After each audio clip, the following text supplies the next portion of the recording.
So today I'm going to be sharing with you my recipe of making the Afghani Pulao. The first thing we're going to do is to marinate the meat and make the mandi masala. For this, I added around 5 teaspoons of caraway seeds, which is shahzira, a little bit of star anise, and I added in 5 teaspoons of cumin seeds as well, along with 6 teaspoons of coriander, 2 bay leaves, 1 large or broken pieces of cinnamon, 5 to 6 cardamom pods, a few pieces of mace, a broken piece of nutmeg, and I'm going to blend it all together to make the mandi masala.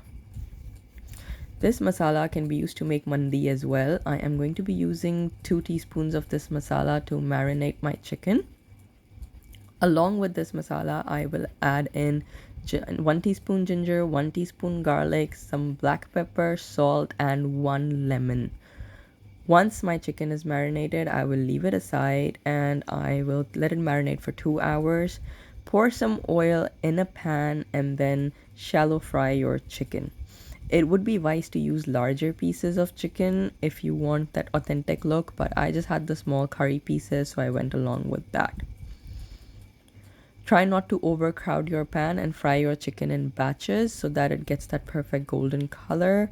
Keep an eye on it, and in a separate pan, melt 3 to 4 teaspoons of sugar. Now, while that's doing its thing, I am going to shred some carrots. Keep an eye on your chicken, don't let it burn, just flip it once. As you can see, some of my chicken was getting stuck, but that's all right. I'm glad I got to it in time and turned it around. Now this step is going to take some time. Your sugar takes a while to melt. Just try to do it on a medium heat and show some patience. Try not to leave it. Once you notice your sugar start melting, it will then turn into this golden color, which is called caramelizing of the sugar. Once my sugar is caramelized, I'm going to add in around 1 tablespoon of water in this and just 1 teaspoon of oil. Don't be afraid if it looks like it's turning hard. It will remelt in the heat that's provided. To this, I am going to add in 3/4 cup of raisins or sultanas. Totally depends on how much or how less you like. I ended up adding a bit more than you can see in this video. And then I added in my 4 large shredded carrots. You have to let this carrot sweat out, and it's going to take some time.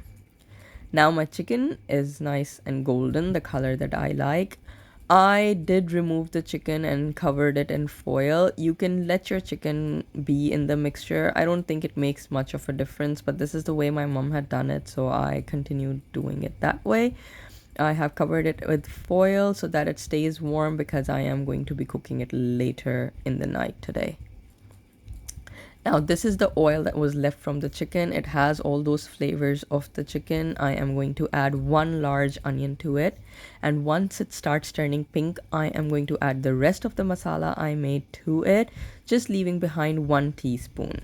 And then I'll add a few drops of water just to soften up that onion and just give it a good stir. To this mixture, I then added 4 cups of basmati rice, and I have with me some chicken stock that I had made earlier. You can use store-bought chicken stock or Vegeta powder, whatever works for you. I added 7 cups of water plus stock for 4 cups of rice. Now when your rice is in the dum position, sprinkle the rest of the masala on top of it and place your chicken on top in a layer. And then the raisins and carrot mixture was also wrapped up in a foil. Sorry, I forgot to record that. And leave your rice on dum. Once you think that it is cooked through, after 15 minutes or so, I remove the lid and everything looks absolutely perfect. This is the rice. You can see that it looks really nice and separated. Then I am going to put my mixture of carrot and raisins on top of it to serve. I really like the color and the contrast of it against the rice, and it adds that little burst of sweetness as well. Now this step is optional, but in some ghee I fried in some pine nuts. Once they were golden, I removed the extra ghee and then I just spread over my pine nuts on top just gives a little bit of an extra crunch to the rice. And that is it. This is what my Afghani pulao looks like, and it is served with this red chutney, which I don't have a step-by-step recipe of, but this is what I used to make this. All these ingredients that are on the screen, I blended them together into this consistency, and it's perfect. Serve that chutney with your Afghani pulao and enjoy this meal. It is really flavorful, and if you do like this recipe, let me know and leave a comment. Thank you.